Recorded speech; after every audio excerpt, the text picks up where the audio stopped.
As we think about the user's workspace experience, whether it's the full workspace scenario or we're focused on something more specific like virtual apps and desktops, one of the core considerations that we really need to be considering is around security. It's true. The network security is a big area. Beginning of last year, IT was really figuring out how to kind of move a lot of their on-premise apps and data to the cloud, and they're also starting to work on getting those endpoints, available remotely, coming up with different options to manage them.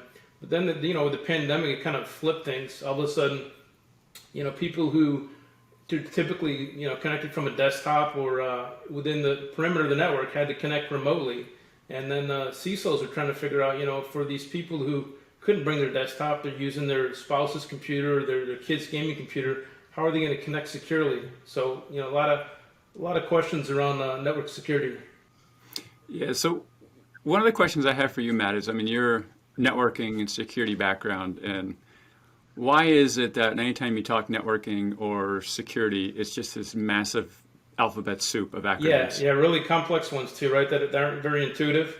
I remember when I was learning, texting and chats, they seem fairly intuitive, like you have LOL or BRB or TTYL, but some of these it's just like you got to really, repeat it and dig into it. So yeah, it takes some figuring out. So we want to do what we want to do first when we talk about some of these security concepts, especially around SASE and ZTNA. We really want to make sure that we all have the same foundation. We want to, because on the follow-up sessions that we have, we want to go a little bit deeper into this and talk about some different use cases, like how do these security topics impact a virtual app and desktop deployment? How can you use some of these security concepts to help define any mergers or acquisition, potential scenario that you might be having. But before we do that, we need to have this baseline understanding of what these concepts are and how they work. Right. Yeah. Let's try to figure out what do these acronyms mean and what do they mean by Citrix customers. And to do that, I'm happy to introduce our subject matter expert, Brooke Handler. Hi, folks. How's it going? Hi, Brooke. Hey, hey, Brooke, why don't you first start off and kind of give us an idea of what have you been doing that relates to this whole security field? Like what's some of the discussions you've been having or projects you've been doing in the whole consulting realm around this whole topic of security? Yep. So I've been with Citrix about 5 years. Spent a majority of that time in consulting. So was working with enterprise customers that were super focused on security. But in the last year, I've transitioned over to a role on Nick Rentallen's team as the enterprise architect for customer success in the U.S. commercial space. And so what that means now is I'm in a lot of, technical roadmap and scoping conversations around like what products do we have at our disposal to help some of these customers get creative around securing all the way to the perimeter, as Matt was talking about. So we're seeing more commercial customers moving to the workspace. That kind of unlocks some of the potential products that they have access to. I get excited during scoping calls when customers tell me that, they want to focus on this next step in their Citrix journey outside of just the traditional apps and desktops deployments. So with all these different security acronyms and security concepts, like, can you walk us through to try to create this foundational understanding so we all kind of are starting from the same point? Yeah, no, and it certainly feels like an alphabet soup from our side as well. So, we have a ton of different acronyms that can sometimes get confusing. There's a lot of different buzzwords out there. How can we distill this down into like either a framework or a set of products that we can implement for our customers? So when I think about zero trust, I kind of think about it as like an IT security model that, augments our traditional technologies and allows for application access all the way down to the endpoint. So just kind of removes that excessive trust that we've traditionally given our users by default, just with an AD username and password, and gone more into the contextual access, awareness of, how the user's connecting, where they're connecting from, what they're doing, and kind of creating that paper trail of what they're doing outside of just, that traditional virtual apps and desktop space. Okay, so to jump into like some of these acronym alphabet soups, I mean, the first one is that zero trust principle. So kind of what we outlined, just that's not just a set of products, but a security model that's more than just the traditional, traditional access for everyone. But some of the other ones beyond, that zero trust principle, I know one of our fun buzzword acronyms is the SASE, so the Secure Access Services Edge. So, from like a Gartner perspective, that means we're converging like networking and comprehensive cloud delivered security with unified management. But, what do all those buzzwords mean? In simpler terms, this means like the edge of what IT teams need to control is getting broader and broader, but the need for security is getting, tighter and tighter. So what can we do? What is Citrix doing? What can, these IT teams do? And what they can kind of do is kind of double click and double down on that any story that we've always had. So traditionally, that was just like the any hardware, any hypervisor story. But now we're going down into, any network, any hypervisor, and a whole new slew of new products and some ways to fit our existing products together to kind of enhance that story. All of this as part of our acronym alphabet soup adventure. So we can double click down into a few of these various technologies that are new and how they fit in with, some of the technologies that have been around for a long time. So Brooke, looking at the diagram, whether the user's on a corporate desktop or whether they're home using their spouse's computer, they're all going to go through this stack when they're reaching out to SaaS and cloud apps? Correct. Yeah. And basically, we want to make it context aware. So whether that be an endpoint analysis scan to decide, okay, where do we want to allow this SIT connection to go? Or, an actual agent on the endpoint's device that's scrubbing all of that traffic. We have a lot of different controls that we can put all the way at the perimeter to help with this messaging.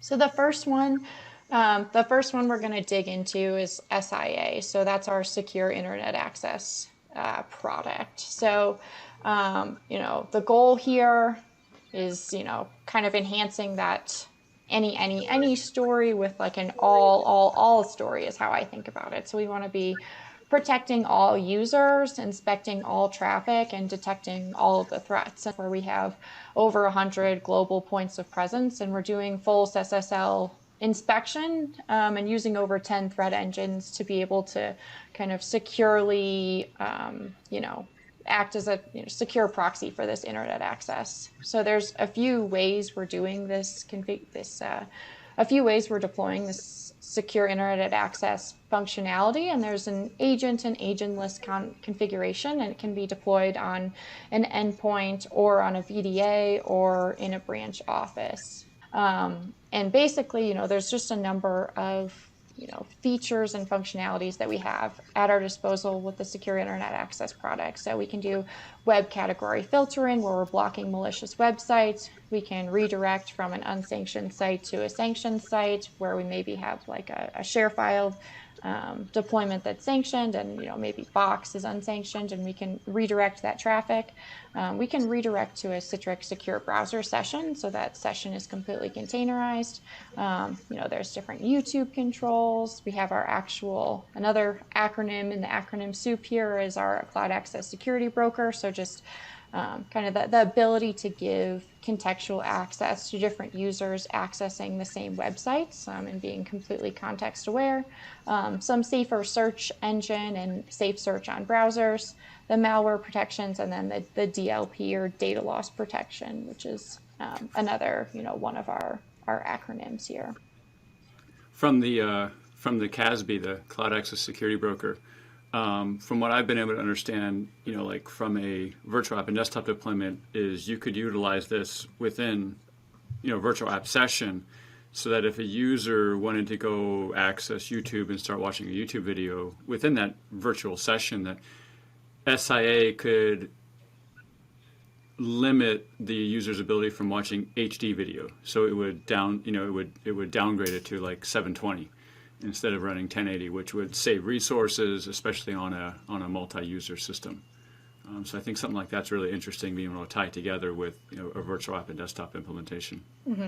Yeah, that is a great use of, deploying the SIA agent on a VDA or a VDI and being able to kind of click down into what the user is able to do on the internet. Some of the other examples I've seen is on, LinkedIn. We have certain users in the HR department that are able to have full functionality on LinkedIn, and other users aren't able to double click down into certain workflows within the website. And in the last slide, Brooke, you'd mentioned SSL decryption, and I guess all of this is taking place because we're able to look at the content, and nothing's going to sneak by going out to the internet coming from that endpoint? Correct. So either the agent on the device or, a PAC configuration will enforce that all the traffic goes through, the points of presence that we have deployed all over the globe, those 100 plus points of presence that we were talking about, and making sure that all of the traffic is running through the SIA service as opposed to directly out to the internet. And then jumping into kind of the next acronym in our acronym alphabet soup, our SWA is that secure workspace access. So this kind of goes along with the vision of making Citrix like workspace the one-stop shop for, all work that's happening. And how that's happening is, we're providing access to web and SaaS apps and single sign-on right next to the traditional Citrix workload. So you might have a 6.5 site enumerated next to, your Citrix Cloud site, sitting right next to those web and SaaS apps that you're deploying, right into the workspace, so users don't have to click around and content switch among a bunch of different productivity applications. So in terms of the why, I get really excited when I hear a customer tell me that they're planning to use the workspace during a scoping call. And I typically stop and ask them, are you delivering, a bunch of published browsers via Citrix? Because, our most commonly published application is a published browser. And typically our customer or the customer says back to me like, oh, you know what? Yeah, like that is one of our biggest use cases is published browsers. And so leveraging the secure workspace access product allows you to get out of the business of, wasting RDS cals, hardware costs, virtualization costs, Citrix costs, to be able to just leverage, that actual secure workspace access functionality to deliver those web and SaaS apps right next to your Citrix apps. So the user might not even know that they're no longer launching a published Citrix browser, and they're launching directly from the workspace itself. So that kind of reduces our virtualization costs, creates enhanced security, or allows us to enforce some enhanced security controls, allows for a better user experience, and it allows us to import more data into that like analytics toolbox for, analysis, and some, a paper trail of what the user is doing. Okay. And then in terms of moving on, I think the architecture for secure workspace access is going to make it seem a lot less scary. It's a lot of components that everyone's already really familiar with if they're familiar with Citrix virtual apps and desktops environments. And the only real, new piece here is that, Citrix Gateway Connector. And it's basically just acts as the communication between our cloud services. So, our gateway service, ADM, secure browser service, our single sign-on services, and into our on-premises components, such as our internal web servers or our connectivity with our Citrix resources. Okay, and then the final component of our acronym soup here is our CWAP, or Citrix Web App and API Protection Service.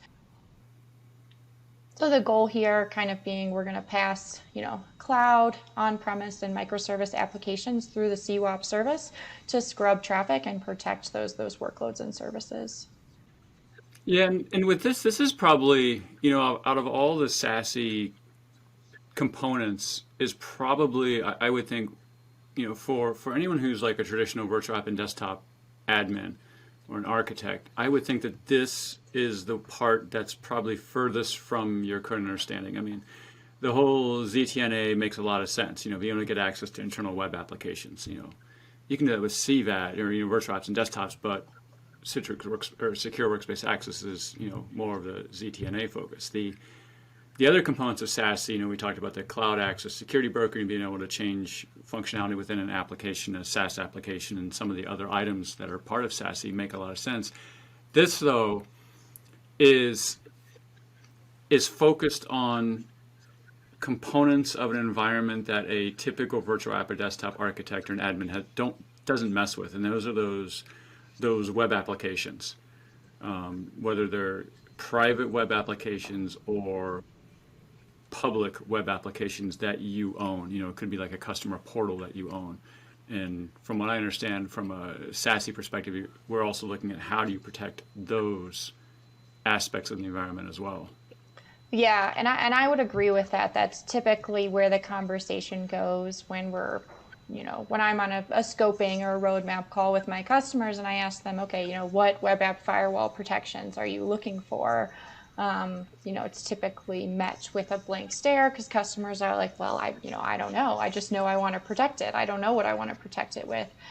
In terms of like getting from an unprotected state to a protected state, like the CWAP service does make that a little bit easier. So for our customers that aren't totally sure, what protections they want to move forward with, they don't have to size out an appliance. They don't have to, figure out what level inspection they're going to move forward with. They can honestly just kind of leverage the CWAP service, potentially turn on some sort of set of basic protections in our top 10 list of protections, and get started with protecting those web apps, a lot more easily than if they were have to sit down, size out their ADC appliances, figure out what protections make the most sense, maybe put it in a learning mode, and kind of wait to get the results back. Whereas with the CWAP service, it's a little bit simpler to deploy. And I think part of it maybe is kind of the CISOs trying to figure out how to protect their services in the cloud as they move to the cloud. I think that maybe the WAF part of the acronym I've heard more maybe for on-prem web app protection, but kind of in the cloud is I think there's a lot more need for the API protection as a service. Yep, exactly, and that's kind of what we're looking at here is that our various hackers, bots versus our customers and users or remote employees, all of that traffic's getting passed through the CWAP engine, and it's being scrubbed and sent to those applications. So whether that's just a traditional WAF protecting our on-prem apps, or protecting cloud deployed apps, or maybe some more of advanced protection for our microservices applications, it's that traffic is scrubbed before it's delivered to the apps. Yeah, and that's what the next session's focusing on, is using the web app firewall component to protect a on-prem Citrix gateway deployment. Especially when you're using it for like an N-factor authentication. When it's your main authentication form to get into your environment, that's a interesting target for an attacker or someone who wants to try to infiltrate your environment. So by incorporating a web app firewall or the CWAP service in front of that, we're going to be able to add more protection to that very valuable authentication form. But that's what the next session's focus on is how do you do all this? How do you tie this information that we just have now into what many people have deployed in their environment currently? Brooke, I'd like to thank you for giving us that foundational information so we can kind of move forward now. Yeah, of course.